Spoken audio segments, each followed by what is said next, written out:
My sister leaned back in her chair, arms crossed, voice loud enough for the entire New Year's dinner table to turn their heads. You're already in your mid-30s and still single? Must be tough spending New Year's alone, huh? Her smirk glowed brighter than the chandelier above us. Forks paused. Eyes shifted toward me. Someone stifled a laugh. I didn't blink. I didn't shrink. I simply set my glass down, folded my napkin, and looked straight at her. You don't have to worry about me, I said calmly. I've been married for a long time. The entire room stopped breathing. My mom froze mid-toast, her champagne glass still suspended in the air. My dad coughed hard enough to shake the table. My brother's girlfriend actually dropped her fork. My sister's smile vanished instantly. Married, she repeated, her voice cracking. To who? I took a slow sip of water, letting the silence stretch just enough to cut the air open. You'll meet him soon, I said softly. My sister scoffed, trying to recover her confidence. So, you just secretly got married? Right. Sure. And I'm the Queen of England. Mom leaned forward, voice trembling with irritation. Why wouldn't you tell us something like that? We're your family. I met her eyes, unbothered, steady. You never asked, I replied. Dad muttered. Well, where is this husband of yours then? I set my glass down again, slower this time. He's on his way. Around the table, chairs shifted. Faces paled. Whispers started. And then, from behind me, the front door opened. A deep voice carried through the hallway. Sorry I'm late. Every head at the table whipped toward the doorway like it had been yanked by strings. Footsteps echoed across the marble floor, slow, confident, unhurried. My sister's jaw actually dropped. My mom's hand shook so hard her drink spilled onto the tablecloth. And then he stepped into view. Tall. Sharp suit. Warm, steady eyes. The kind of man who made the air shift when he entered a room. He walked straight toward me, leaned down, and kissed the top of my head like he'd done it 1,000 times. Sorry, he murmured softly. Traffic. My sister made a squeaking noise no one had ever heard from a human before. Mom's eyes darted from him to me like she was solving a math equation she never studied for. You're married to him? He extended a polite smile. Nice to meet you all. I'm Ethan. My dad cleared his throat, confused and suddenly very polite. Oh, welcome. Please have a seat. Ethan took the chair beside me, resting his hand on mine with a familiarity that electrified the table. My sister leaned forward, eyes sharp with disbelief. How long have you two been together? Ethan didn't hesitate. 3 years. Three years, she choked. And you never told us? I shrugged. You never asked about my life, only about my flaws. My sister's face twisted. So, you just hid a whole husband from everyone? Ethan gently squeezed my hand. She didn't hide me. She protected me. Mom stiffened. Protected you from what? He turned to her, gaze steady. From people who belittle her every chance they get.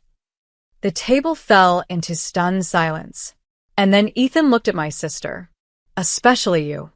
My sister recoiled like Ethan's words physically struck her. Excuse me?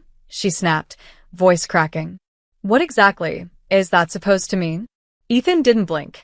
He rested his arm on the back of my chair, relaxed, unbothered, the perfect opposite of the chaos simmering across the table. It means, he said calmly, I've heard the way you talk to her, the way you compare, mock, and undermine her. You call it jokes. I call it cruelty. My sister's cheeks flamed red. You don't even know me. Ethan raised an eyebrow. I know enough. Mom jumped in, flustered, trying to regain control of the situation. Arya, honey, why didn't you tell us he was coming? We would have prepared a place at the table. I looked at her, expression flat. You told everyone I'd be alone this year. Why would I correct you? Mom blinked rapidly. I didn't mean it like that. Then how did you mean it? Ethan asked quietly. Dad cleared his throat, discomfort leaking through every wrinkle on his forehead. Let's all calm down. We're family. No need to. Actually, Ethan cut in, voice gentle but firm.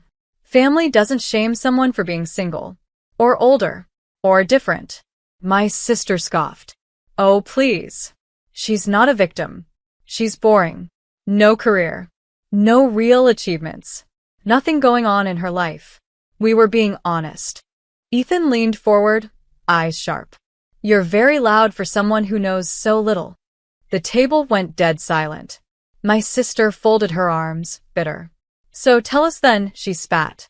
What's so special about her? Ethan looked at her, not with anger, but with a calm certainty that made everyone lean in. With her, he said softly, everything. My sister scoffed so loudly it echoed off the dining room walls. Everything? Seriously? Area's average. Plain. Quiet. She doesn't even do anything. Ethan didn't even blink. That's the problem, he said. You mistake silence for weakness.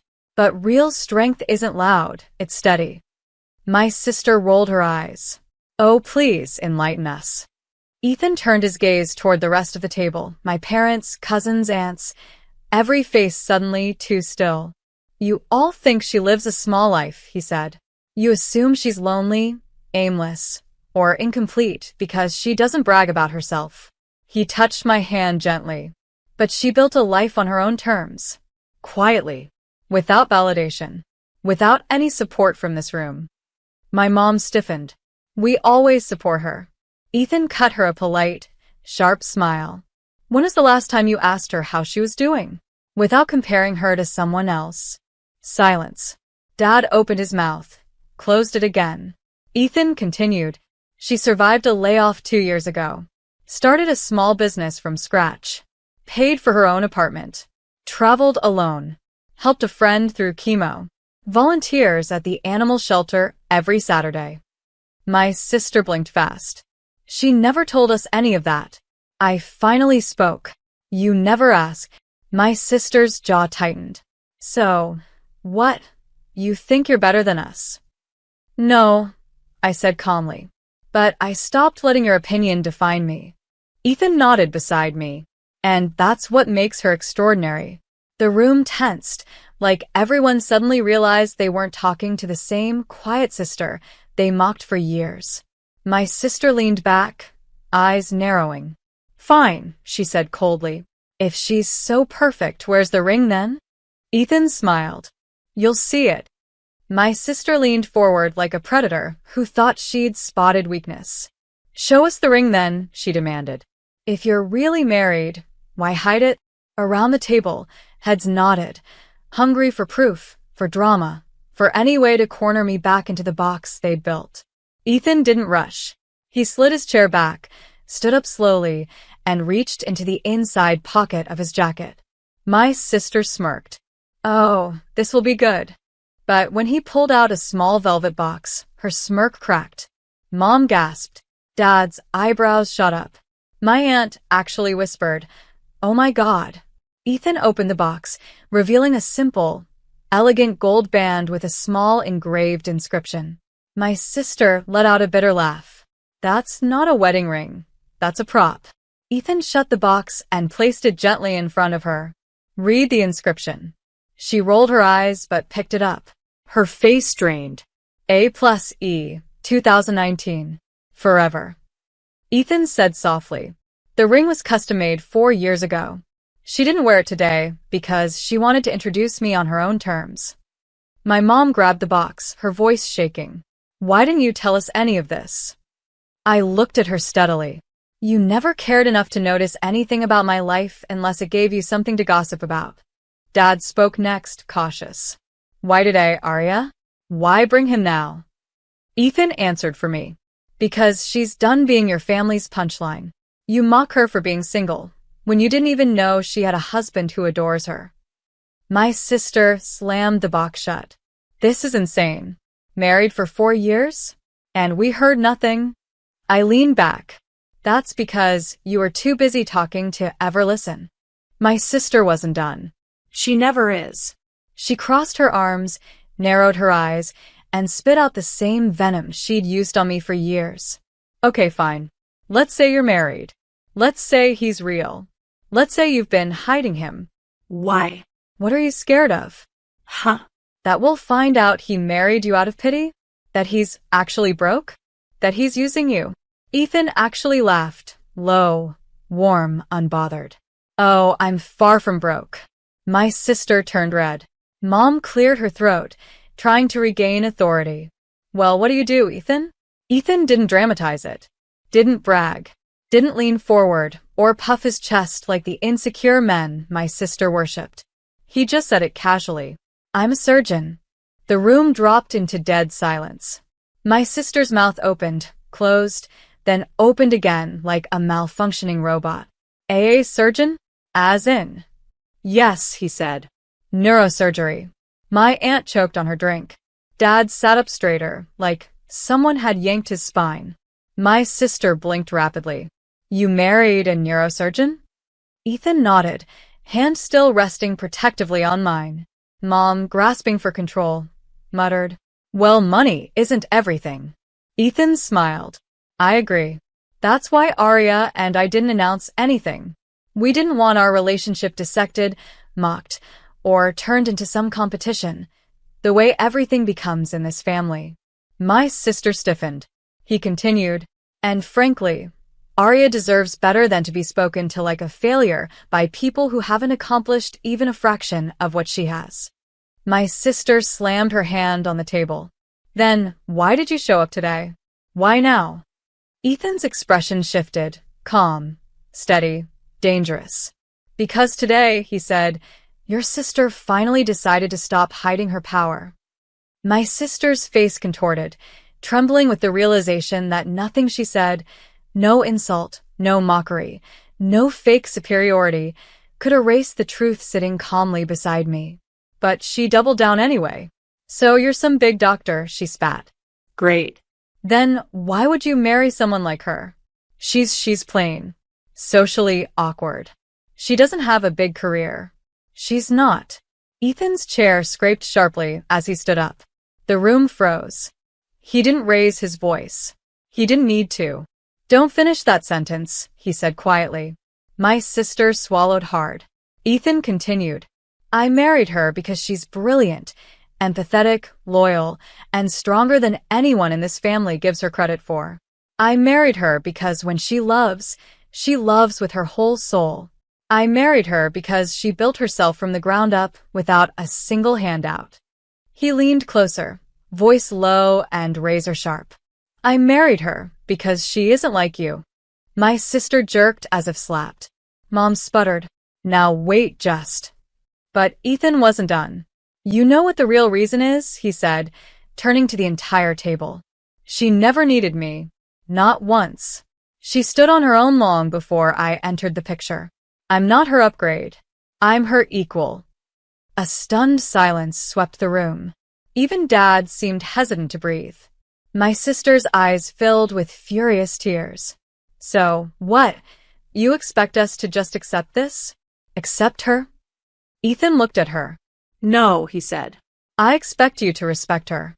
I felt something shift, not in them, but in me. For the first time in years, I didn't feel like the quiet sister. I felt like the woman I had become. And my sister knew she was losing control. Her voice shook as she whispered. Then tell us the real reason you came tonight. Ethan didn't sit back down. He stood there, tall, steady, unbothered, while every person at that table leaned in, waiting for the final blow. Waiting for the truth my sister wasn't ready for. He rested one hand on my shoulder, then looked directly at her. You want the real reason I came tonight? He said quietly. It's simple. My sister swallowed, gripping the edge of the table. Ethan continued. I came because Arya asked me not to hide anymore. Her head snapped toward me. You told him to come? I nodded. For years, you all treated me like I was invisible. Like a background character. Like someone whose life didn't begin until you decided it had value. My mom shook her head rapidly. That's not true. Oh, it is, I said calmly. You only paid attention to my age, my relationship status, my so-called failures. Not once did any of you ask if I was happy. Silence. I looked around the table, at the faces that had shaped my childhood with comparisons, criticisms, and condescending jokes. You tried to humiliate me tonight. Again. For being single. For being in my 30s. For not matching your expectations. My sister's lip trembled. That wasn't intentional. I said. That doesn't make it less cruel. Ethan squeezed my shoulder gently. I came, he said, because she deserves to walk into a room and